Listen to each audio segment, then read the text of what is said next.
struggling with patchy, sad-looking grass? That soil pH imbalance might be the sneaky reason your lawn is just not thriving, and fixing it is totally doable once you know what to watch for and how to handle it.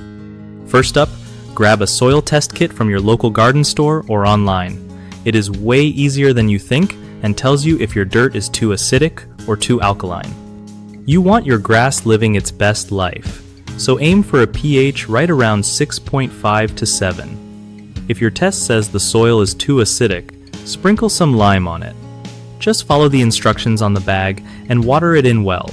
On the flip side, if it is super alkaline, sulfur is your go-to, but start slow because you do not want to overdo it.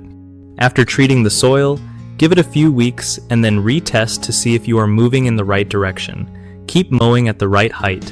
Don't scalp your grass or leave it looking wild. And water deeply but not all the time, so roots grow strong.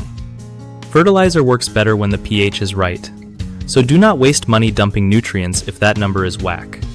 And honestly, just keep an eye on things once or twice a year. A quick check saves you a ton of hassle later. One of the biggest mistakes people make with soil pH and grass growth is not testing at all. They just guess and throw stuff on the lawn, which can mess things up even more, so always use a proper soil test kit for accurate results. Another issue is dumping on way too much lime or sulfur all at once. Overcorrecting can swing the pH too far the other way, so always start with less and retest before adding more. The third common problem is forgetting to check the pH again after treating the soil.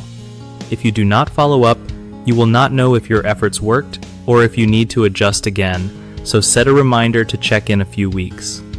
BigHomeProjects.com makes finding trustworthy local contractors for your lawn care a total breeze, which means you can get pro help if you are stuck or just want it handled right.